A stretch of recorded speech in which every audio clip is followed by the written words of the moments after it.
هر جا یک حرکتی، یک نهضتی به مردم متکی بود، مردم با اون همراه شدن، این نهضت قابل ادامه است.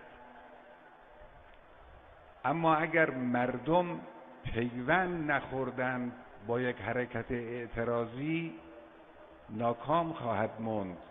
کما اینکه بعد از حادثه مشروطه در ایران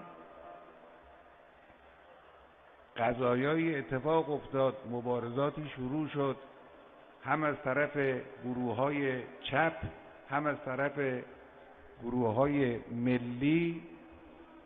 اما همه اینها در طول تاریخ نهضت‌های ایران سرنوشتشون شکست و ناکامی بود، چون مردم با اینها نبودند.